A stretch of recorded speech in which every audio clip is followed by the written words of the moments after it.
Good afternoon. Welcome to health zone.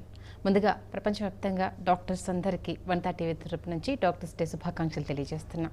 ఈ Covid pandemic సిచ్యువేషన్లో మీ ప్రాణాలని పణంగా పెట్టి ఎంతోమంది ప్రాణాలను నిలిపిన మీ అందరికీ పేరు పేరున మరొకసారి మా 130 టీవీ తరపున ప్రత్యేక ధన్యవాదాలు తెలియజేస్తున్నాం. ఇవాళ గుండె సంబంధిత సమస్యలకు సంబంధించి మనతో మాట్లాడడానికి అటు senior cardiologist Yashoda hospital Somajiguda doctor Pankaj Jariwala గారు మనతో ఉన్నారు. మరి కార్డియాక్ సమస్యలకు సంబంధించి మీకు ఎలాంటి సందేహాలు ఉన్నా సరే నేరుగా డాక్టర్ గారితో మాట్లాడాలనుకుంటే స్క్రీన్ మీద కనిపిస్తున్న నెంబర్స్కి కాల్ చేసి మీకు ఎలాంటి సందేహం ఉన్నా సమాధానం తెలుసుకోవచ్చు. గుడ్ ఆఫ్టర్నూన్ డాక్టర్ గారు. గుడ్ ఆఫ్టర్నూన్ డాక్టర్, ముందుగా మీకు డాక్టర్స్ డే శుభాకాంక్షలు. Thank you. అలాగే గుండె సమస్యలకు సంబంధించి ఈ మధ్యకాలం అంటే బీపీ షుగర్ ఎంత ప్రతి ఇంట్లో నార్మల్ అయిపోయాయో ప్రతి నలుగురిలో ఇద్దరు ఖచ్చితంగా గుండె సమస్యలతో సఫర్ అవుతున్న సందర్భాలు మనం చూస్తున్నాం. ప్రధాన కారణం ఏంటి అసలు? ఇది చాలా మంచి క్వశ్చన్ అడిగారు మీరు. యాక్చువల్గా ఈ షుగర్ కానీ బ్లడ్ ప్రెషర్ కానీ ఈ వ్యాధులు మన దేశాల్లో మన ప్రాంతాల్లో కొంచెం ఎక్కువగా కనపడుతున్నాయి.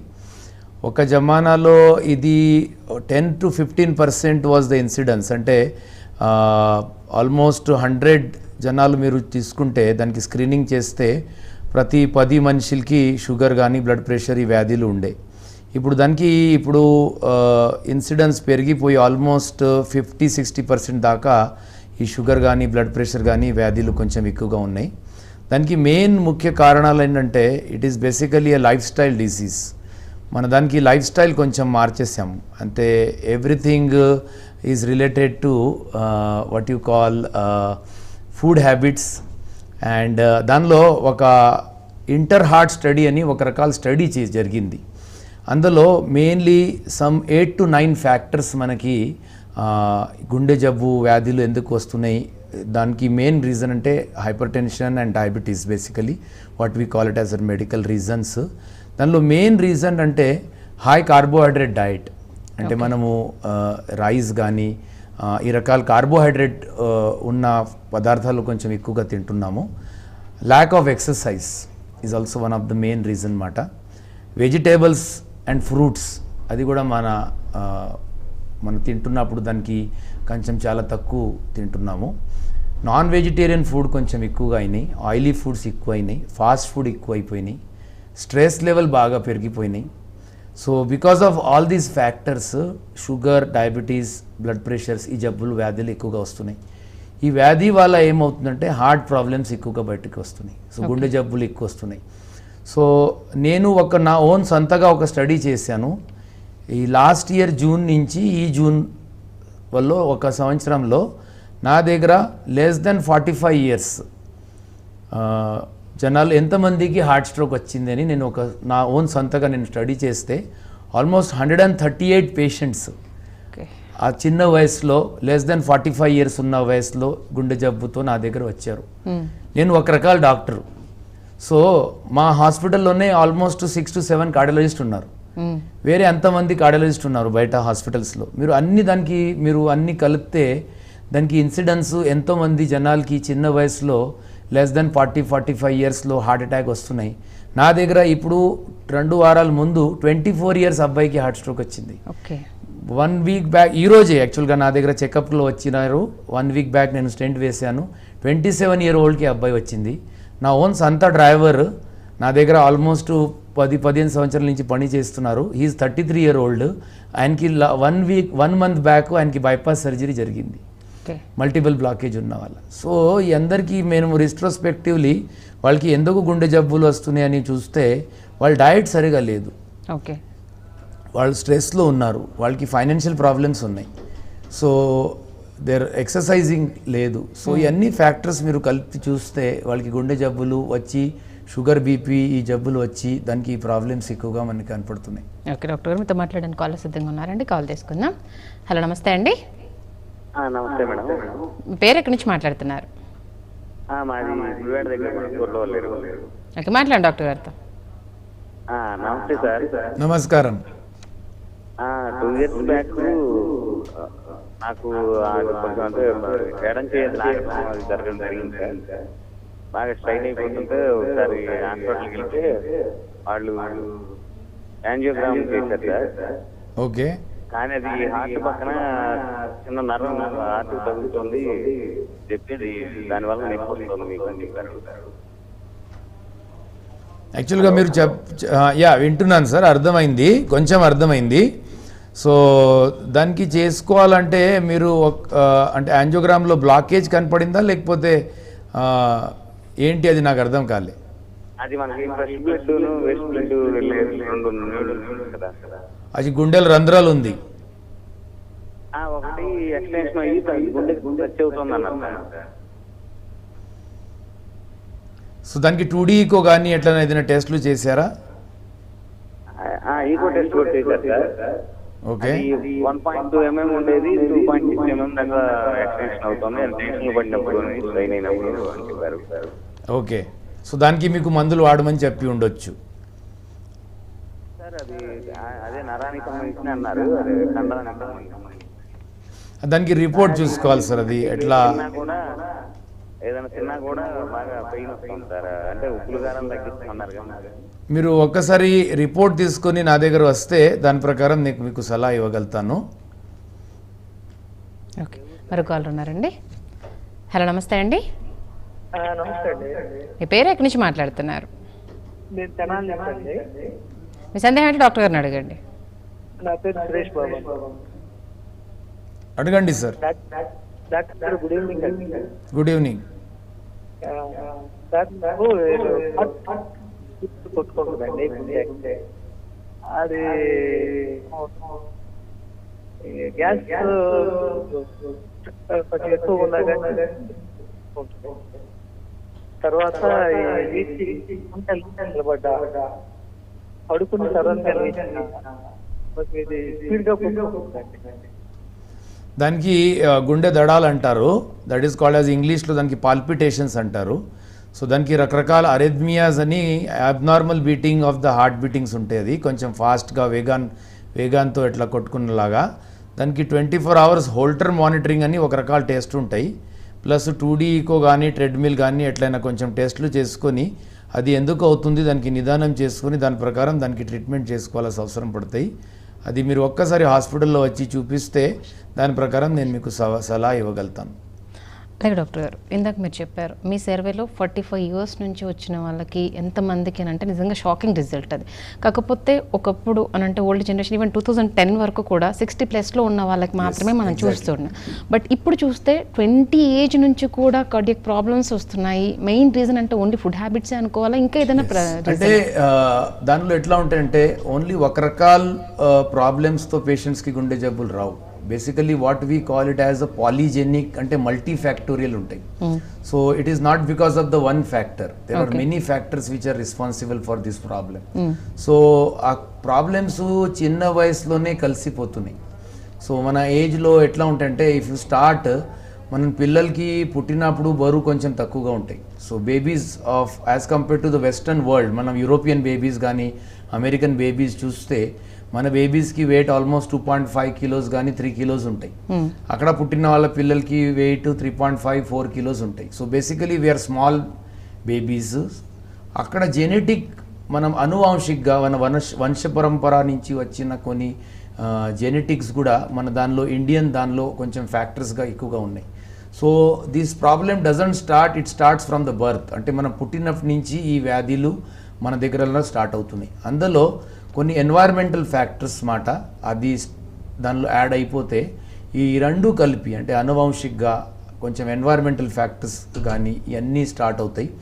మనము చిన్న వయసులో కూడా మన దగ్గర కొంచెం ఎక్కువగా ఆయిలీ ఫుడ్స్ కానీ ఫ్యాటీ ఫుడ్స్ మనం పిల్లలకి ఎక్కువ ఇస్తున్నాం. ఎందుకని మన బరువు పెంచుకోవాలని మనం ఉన్న పిల్లలు మనం బరువు తక్కువ ఉన్నప్పుడు మనం తల్లి కానీ వాళ్ళు ఏం చేస్తారంటే బరువు పెంచుకోవాలని కొంచెం ఆయిలీ ఫుడ్ కానీ ఆ రకాల ఫుడ్ ఎక్కువ ఇస్తారు. ఓకే. సో ఈ గుండె జబ్బు వ్యాధులు ఆ స్టేజ్లోనే అప్పుడే స్టార్ట్ అయిపోతాయి అది. ఓకే. దాని తర్వాత కొంచెం వయసు పెరిగిపోయిన తర్వాత మన దానిలో కొంచెం fatty food, fast food, stress factors మన దగ్గర కొంచెం డబ్బులు సంపాదించాలంటే అందరూ స్కూల్లో కానీ కాలేజ్లో కానీ కొంచెం మంచి జాబ్ రావాలి, ఆ రకాల స్ట్రెస్ ఫ్యాక్టర్స్ కూడా ఎక్కువ ఉంటాయి. సో ఎడ్యుకేషన్ స్ట్రెస్ ఉంటాయి, ప్లస్ తర్వాత ఎడ్యుకేషన్ అయిన తర్వాత జాబ్ రావాలి, జాబ్ వాళ్ళ స్ట్రెస్ ఉంటాయి, ప్లస్ ఫుడ్ హ్యాబిట్స్ సరిగా ఉండదు. పొద్దున్న నుంచి సాయంత్రం దాకా ఆ డబ్బులు సంపాదించడానికి మనము ఎక్సర్సైజ్ కానీ ఆ రకాల హ్యాబిట్స్ లేదు, ప్లస్ మన సరిగా డయట్ ప్యాటర్న్ సరిగా ఉన్నా లేకమాట ఇవన్నీ మల్టీ ఫ్యాక్టోరియల్ అన్నీ కలిసి మనం మన right from the early age, okay పుట్టినప్పటి నుంచి పిల్లలకి ఆ స్టేజ్ నుంచి ఆ ప్రాబ్లమ్స్ స్టార్ట్ అయిపోతున్నాయి. ఓకే సో దానికి మార్చుకోవాలంటే it is very difficult and we need to do కలిసి దానికి అన్ని ఎఫర్ట్స్ అందరూ కలిసి చేసుకోవాలి. అది ఓకే మరో కాల్ ఉన్నారండి, కాల్ తీసుకుందాం. హలో నమస్తే అండి. హలో నమస్తే అండి. నమస్కారం అండి. మామూలుగా ఓకే మొన్న ఒక 2 నెలలు వింటున్నా డాక్టర్ గారు చెప్పండి. స్కోప్ వచ్చిందండి. దాని తర్వాత నెల కాల నుంచి 2 నెలల నుంచి బ్లడ్ పడుతుంది. వాషింగ్కి వెళ్తాము. ఓకే అదొక ప్రాబ్లం. అప్పుడు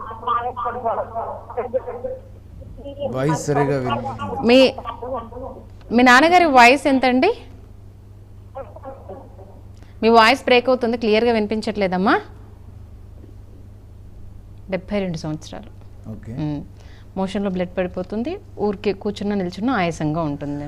అది రక్తం పడిపోవడము అది చాలా డేంజరస్ సిచ్యువేషన్. అది దానికి వెంటనే మీరు ఎండోస్కోపీ అని చేయించుకోవాలండి. దానికి గ్యాస్ట్రోఎంటరాలజిస్ట్ అని డాక్టర్స్ ఉంటారు వాళ్ళ దగ్గర. సో ఇప్పుడు ఏమవుతుందంటే ఇది బ్లడ్ పడిపోతున్న వాళ్ళ రక్తం తగ్గిపోతాయి, దానికి అనీమియా అంటారు. సో హిమోగ్లోబిన్ తగ్గిపోతుంది అది. సో హిమోగ్లోబిన్ తగ్గిపోయినప్పుడు లేచినప్పుడు నుంచినప్పుడు దానివల్ల ఆయాసం వస్తుంది. సో వెంటనే మీరు కంప్లీట్ బ్లడ్ పిక్చర్ అని ఒక రకాల బ్లడ్ టెస్ట్ ఉంటుంది, అది చేసుకొని గ్యాస్ట్రోఎంటరాలజిస్ట్ అని డాక్టర్ ఉంటారు వాళ్ళకి చూపించుకొని కొలోనోస్కోపీ అట్లా ఎండోస్కోపీ రకాల టెస్ట్ ఉంటాయి, అది చేయించుకొని మోస్ట్ కారణాలు ఏంటంటే దానికి పాయిల్స్ అంటారు, హిమోరాయిడ్స్ కానీ పాయిల్స్ కానీ, అది దానివల్ల బ్లీడింగ్ అవుతుంది. దానికి వెంటనే ట్రీట్మెంట్ చేసుకుంటే పేషెంట్ బాగానే అయిపోతారు. అలాగే డాక్టర్ గారు, ఒకప్పుడు అంటే గుండె సమస్యలు అని అంటే సింటమ్స్ ఇవి అన్నట్టుగా కనిపించేవి, కానీ మధ్యకాలంలో చాలా రేర్ పర్సన్స్కి అలా కనిపిస్తుంది. Direct heart attack, even dead situations కూడా కనిపిస్తున్నాయి. మెయిన్ రీజన్ దానికి మెయిన్ కారణాలు అంటే ఇప్పుడు మనం అందరు ఇండియన్స్ అంటే ఆల్ రీజన్లో మన పర్టికులర్లీ సౌత్ ఇండియన్స్లో సౌత్ ఈస్ట్ ఏషియన్స్ పర్టికులర్లీ ఈ రీజన్లో గుండె జబ్బులు కానీ గుండె వ్యాధులు కొంచెం ఎక్కువగా వస్తాయి. సో ఇట్లయినా ఉన్న పరిస్థితిలో పేషెంట్ సీరియస్ అయిపోయి డాక్టర్ దగ్గర వెళ్ళిన పరిస్థితి ఉండకూడదు. సో యూజువల్గా మనము రెగ్యులర్గా టెస్టింగ్ చేసుకోవాలి. సో మనకి ప్రాబ్లం నేను ఎందుకు వెళ్ళాలి డాక్టర్ దగ్గర, ఇది ఆలోచన లేకుండా వాళ్ళు కొన్ని రకాల హెల్త్ ప్యాకేజెస్ ఉంటాయి మన దగ్గర. సో దానిలో 2D ఈకో కానీ, treadmill test, cholesterol test, sugar test, అది రెగ్యులర్ ఇంటర్వల్స్లో ఎవ్రీ 6 మంత్స్ కానీ 1 ఇయర్లో చేసుకుని ఉంటే మనం గుండె జబ్బు వ్యాధులు వచ్చి సీరియస్ వచ్చి ముందు మనకి హాస్పిటల్లో తెలిసైపోతే it is always better. So many of the times denial అని చాలా కామన్గా ఉంటాయి మన దగ్గర. సో డాక్టర్ చెప్పిన మాట వినకుండా అది కూడా చాలా ఎక్కువగా మన దగ్గర జరుగుతుంది. అంటే that one of the common problem we are facing. So doctor చెప్పిన యాంజియోగ్రామ్ చేయించుకోవాలంటే ఎందుకు చేయించుకోవాలని ఆ రకాల ఫీలింగ్ కూడా జనాలు కొంచెం ఎక్కువగా ఉంది. సో డాక్టర్గా కొంచెము మనము మంచి సలహా ఇస్తున్నారు అని దానికి ఫాలో చేస్తే పేషెంట్స్కి కూడా కొంచెం మంచిగా ఉంటాయి. మరో కాల్ ఉన్నారండి. హలో నమస్తే అండి. మీ పేరు ఎక్కడి నుంచి మాట్లాడుతున్నారు?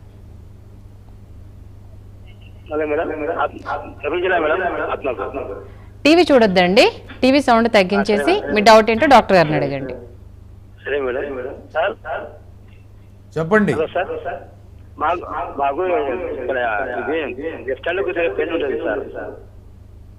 ఓకే.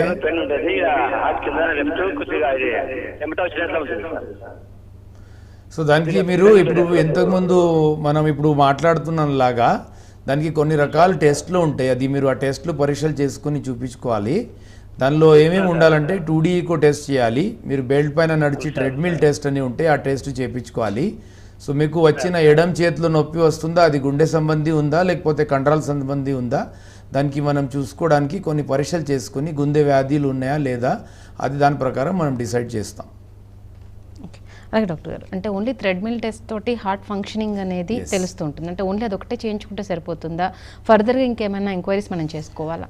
యూజువల్గా మనము ఓవరాల్గా పేషెంట్కి రిస్క్ అసెస్మెంట్ చేస్తాం. సో ఎవరికి నా హార్ట్ ప్రాబ్లం, ఎందుకని మన దగ్గర ఇప్పుడు ఈ కాలర్ అడిగినలాగా ఈ మధ్యలో మన దగ్గర చాలామంది patients left side chest pain వస్తుంది, ఎడం చేతిలో నొప్పి వస్తుంది, ఆ రకాల సిమ్టమ్స్తో చాలామంది వస్తున్నారు. సో నేను చెప్పినట్లాగా కొన్ని పేషెంట్స్ ఫాలో చేస్తున్నారు, కొన్ని పేషెంట్స్ ఫాలో చేయట్లేదు. సో కొన్ని ఓవర్ సిన్సియర్ పేషెంట్స్ కూడా ఉన్నారు. సో కొంచెం చిన్న ప్రాబ్లమ్స్ అయినా కూడా వాళ్ళు మా దగ్గర వచ్చి డాక్టర్స్కి చూపించుకోవాలా, మాకు తొందరగా చూపిస్తే బాగుంటాయి, ఆ రకాల జనాలు కూడా మా దగ్గర కొంచెం ఎక్కువ మంది ఈ మధ్యలో కనపడుతున్నారు. So that is good sign. We welcome that. అంటే పేషెంట్స్కి ప్రాబ్లం లేనా కూడా మా దగ్గర వస్తున్నారు, అది మంచి అనిపిస్తుంది. సో వాళ్ళకి కొంచెం టెస్టులు చేసుకుని ఓవరాల్గా వాళ్ళకి రిస్క్, గుండె జబ్బు రావడానికి ఎంత రిస్క్ ఉంటాయి అది మనము దాని ప్రకారం మనం చూస్తామన్నమాట. సో అందులో కొన్ని ప్యాకేజెస్ ఉంటాయి, అంటే రకరకాల టెస్టులు ఉంటాయి. అది సో మనకి ముఖ్యంగా కావాలంటే 2D echo, ECG, treadmill test, sugar టెస్టులు, కొలెస్ట్రాల్ టెస్టులు, థైరాయిడ్ టెస్టు. సో ఇవన్నీ కలిపి ఒక రకాల ప్యాకేజ్ ద్వారా మనకి ప్రతి వచ్చిన పేషెంట్స్కి మనం ట్రేడ్ చేసుకొని, suppose these are basic test మాట, what we call it as a screening test. ఆ స్క్రీనింగ్ టెస్ట్లో మనకి ఏదైనా తేడా అనిపిస్తే మనము ఫర్దర్గా ఏదైనా డయాగ్నోస్ చేయాలంటే ఇంకా ఫర్దర్ అడ్వాన్స్డ్ ఇన్వెస్టిగేషన్స్ కానీ టెస్ట్లు అవసరమైతే అది కూడా నేను వాళ్ళకి సలహా ఇచ్చి దాని ప్రకారము డయాగ్నోసిస్ దగ్గర, అంటే వాళ్ళకి గుండె జబ్బు వ్యాధి ఉందా లేదా అది కన్ఫర్మ్ చేసే వరకు కొన్ని టెస్టులు చేసుకొని దాని ప్రకారం మనం ట్రీట్మెంట్ చేస్తే I think most of the people will be treated with this. అలాగే డాక్టర్ గారు, గుండె సమస్యల తర్వాత ఈ మధ్యకాలంలో ఎక్కువగా భయపెడుతున్న చిన్న విషయం ఏంటంటే పిల్లల్లో గుండె రంధ్రాలు, పుట్టిన పిల్లల్లో అలాంటి గుండెకు సంబంధించిన సమస్యలు రావడం చూస్తూ ఉన్నాము. ప్రధాన కారణం ఏంటి? అది దానికి మెయిన్ రీజన్ అంటే అంటే ఈ గుండె రంధ్రాలు కానీ గుండె వ్యాధులు అది ఎక్కువ కాలేదు, అది ఉన్నట్లాగానే ఉన్నాయి. దానికి ఒక రకాల కాన్స్టెంట్ ఫ్రీక్వెన్సీ ఉంది, ఆల్మోస్ట్ 0.8 to 1% పుట్టిన పిల్లలకి గుండెలో రంధ్రాలు ఉంటాయి. బట్ ఈ మధ్యలో ఏమైందంటే మనము సోనోగ్రఫీ, అల్ట్రాసోనోగ్రఫీ, తల్లి గర్భాల్లో ఉన్నప్పుడే దానికి రంధ్రాలకి ఇప్పుడు డయాగ్నోసిస్ అవుతున్నాయి. ఎందుకని డయాగ్నోసిస్ కొంచెం ఈజీ అయిపోయింది. ఇప్పుడు మా దగ్గర కొన్ని పేషెంట్స్ వస్తారు 50 సంవత్సరాలు, వాళ్ళకి ఆ సమయంలో ఆ ఫెసిలిటీస్ లేవు. ఓకే, ఇప్పుడు అన్ని హాస్పిటల్స్లో తల్లి గర్భాలో ఉన్నప్పుడు పిల్లలకి అల్ట్రాసోనోగ్రఫీ కానీ ఈ రకాల టీఫా స్కాన్స్ కానీ అనామలీ స్కాన్స్ అంటారు దానికి. So because every baby is a precious baby. So మన ఉన్న గైనకాలజిస్ట్ కానీ ఆబ్స్టెటిషియన్స్ కానీ వాళ్ళకి ఎక్కువగా టెస్టులు రాసి దానికి నిదానం తొందరగా చేస్తున్నారన్నమాట. దానివల్ల మనకి ఎట్లా అనిపిస్తాయి ఈ రంధ్రాలు ఎక్కువగా కనపడుతున్నాయి, బికాజ్ అర్లీ డయాగ్నోసిస్ అవుతున్నాయి. So that is good sign, అంటే మనం తొందరగా దానికి నిదానం చేస్తున్నాం కాబట్టి దట్ ఈస్ గుడ్ థింగ్. మరో కాల్ ఉన్నారండి. హలో, నమస్తే అండి. హలో, నమస్తే అండి. హలో, టీవీ వాల్యూమ్ తగ్గించేసారా ఫస్ట్ మీరు? హలో మేడం, నమస్కారం. నమస్కారం, మాట్లాడండి డాక్టర్ గారితో. Sir, good evening sir. Good evening, చెప్పమ్మా. సార్, మా డాడీకి బీపీ, హై బీపీ ఉన్నాడు సార్. ఓకే, కొంచెం మతిమరుపుగా నోరు తడబడుతున్నారు సార్. ఓకే, అంటే గుండెకి ఏమన్నా ఎఫెక్ట్స్ ఉంటాయా సార్ దానికి సంబంధం? దానివల్ల ఏమి ఉండదమ్మా. ఇట్లా యూజువల్గా హార్ట్ పేషెంట్స్ కానీ బ్లడ్ ప్రెషర్ పేషెంట్స్ ఉంటే వాళ్ళకి మెయిన్ సమస్యలు అంటే నడిచినప్పుడు ఆయాసం కానీ నడిచినప్పుడు ఛాతీలో బరువు పెట్టినలాగా మంటలాగా ఏదైనా నొప్పిలు ఉంటేనే దానికి మనము హార్ట్ సంబంధించిన సమస్యలు అంటాము. యూజువల్గా ఇట్లా అయిన పేషెంట్స్, హై బ్లడ్ ప్రెషర్ ఉన్న వాళ్ళ పేషెంట్స్కి బ్లడ్ ప్రెషర్ నార్మల్గా పెట్టుకోవడం చాలా ఇంపార్టెంట్ ఉంటాయి. హై బ్లడ్ ప్రెషర్ ఉన్నప్పుడు కూడా ఈ రకాల సిమ్టమ్స్ ఉంటాయి. కొన్ని సమస్యలు ట్యాబ్లెట్స్ వల్ల కూడా రావచ్చు. సో మీరు ఏ షుగర్ బీపీ ట్యాబ్లెట్స్ వాడుతున్నారో అది కూడా చూసుకోవాలా. కొన్నిసారి సైడ్ ఎఫెక్ట్స్ ఉందా లేదా అది కూడా మనం రూల్ అవుట్ చేసుకోవాలి. సో ఇవన్నీ మీరు సరిగా దానికి ట్రీట్మెంట్ చేయించుకుంటే ఈ ప్రాబ్లమ్స్ యూజువల్గా రాదు. ఓకే, మరో కాల్ ఉన్నారండి. హలో, నమస్తే అండి. మీ పేరు ఎక్కడి నుంచి మాట్లాడుతున్నారు?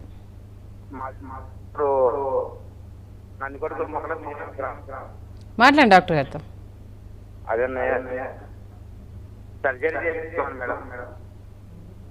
వింటున్నా డాక్టర్ గారు, చెప్పండి మీ సమస్య. చెప్పండి సార్.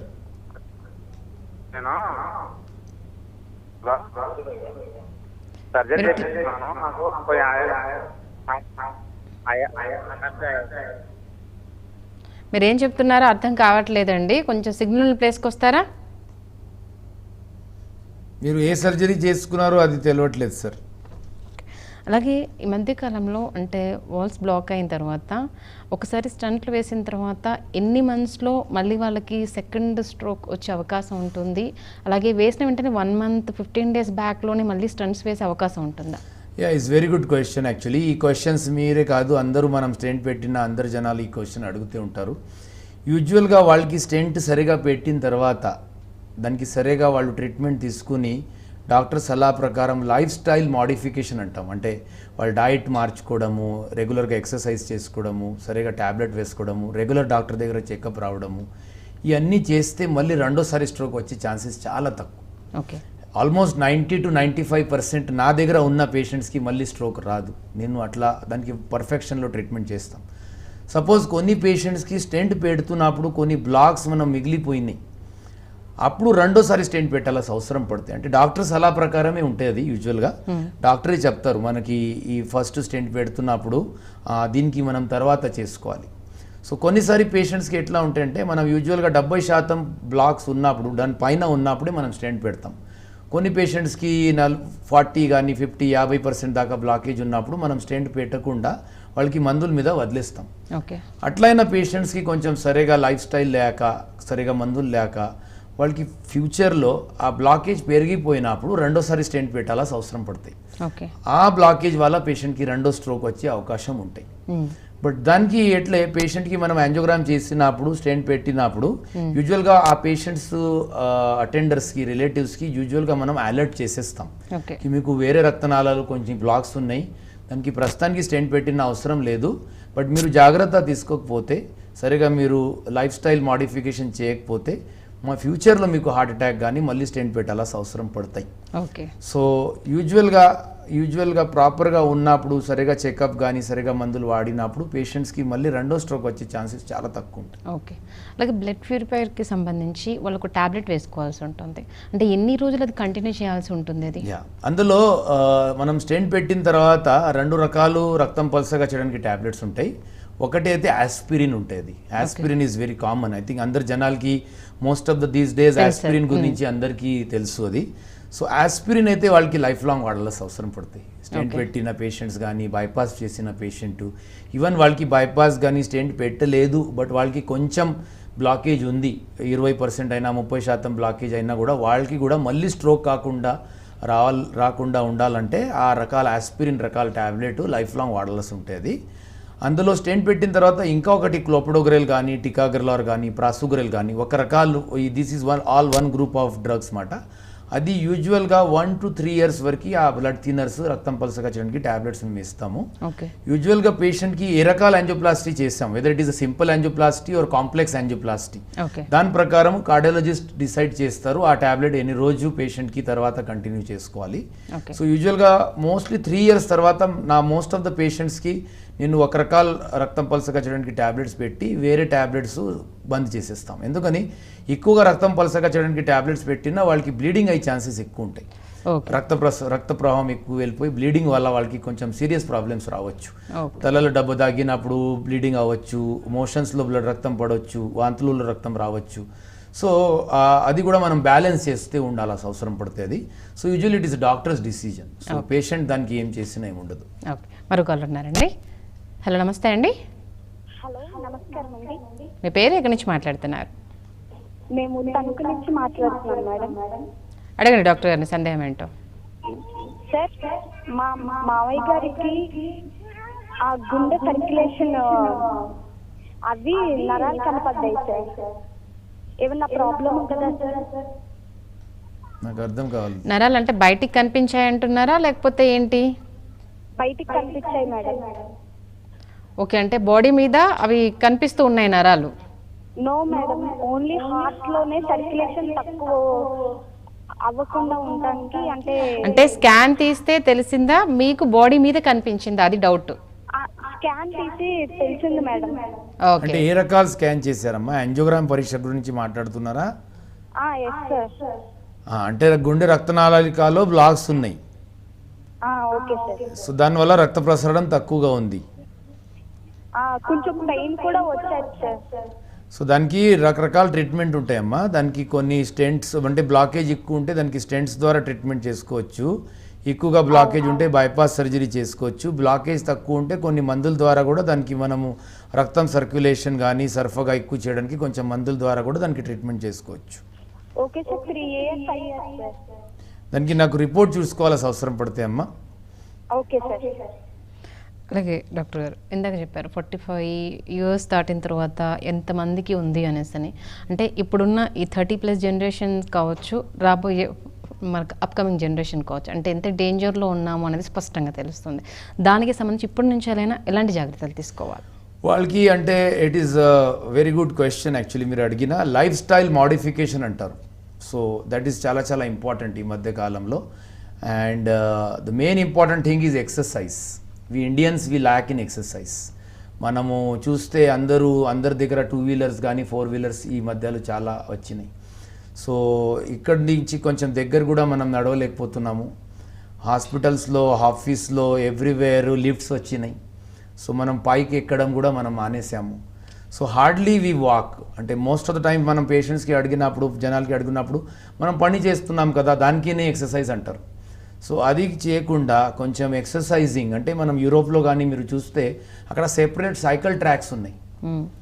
సో మన దగ్గర కూడా ఆ రకాలు గవర్నమెంట్ ఇనిషియేషన్ ద్వారా కొంచెం రోడ్ వైడనింగ్ చేసి కొంచెం సైకిల్ ట్రాక్స్ కానీ ఇట్లా పెట్టుకుంటే అట్లీస్ట్ మన ఆఫీస్లో కానీ ఏదైనా మనం సైకిల్లో, బైక్లో ఎక్కకుండా ఆ రకాల ఎక్సర్సైజెస్ మనము పొద్దున్న లేచి చేస్తే, అండ్ డయట్ కూడా సరిగా మనం తీసుకుని ఎక్కువగా వెజిటేబుల్ డయట్స్ అండ్ కూరగాయలు, ఫ్రూట్స్, ఈ రకాల డయట్ మనం కొంచెం తీసుకుని ఆయిలీ ఫుడ్స్, జంక్ ఫుడ్స్ కొంచెం తగ్గిస్తే ఐ థింక్ సగం ప్రాబ్లం మనం తగ్గిపోతాయి.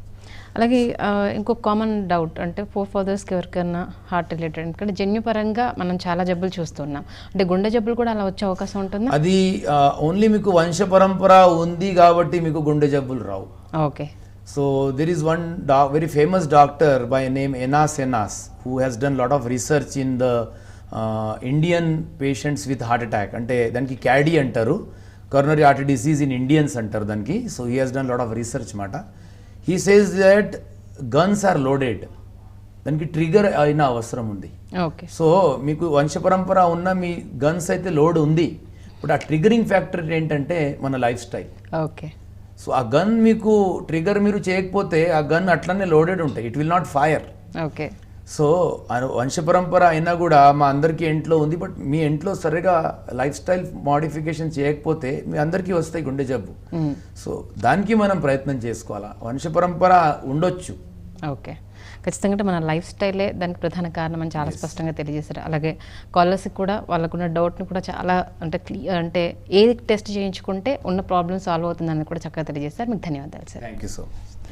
చూస్తున్నారు కదా, రాబోయే జనరేషన్ అయినా సరే గుండె సమస్యల నుంచి బయటపడాలి అని అంటే ఖచ్చితంగా ఫుడ్ హ్యాబిట్స్కి సంబంధించి, అలాగే మినిమం బాడీకి ఎక్సర్సైజ్ అనేది ఉండాలి అని డాక్టర్ గారు చాలా స్పష్టంగా చెప్పడం జరిగింది. ఇది వాళ్ళ హెల్త్ జోన్. రేపటి హెల్త్ జోన్లో మళ్ళీ కలుసుకుందాం. నమస్తే.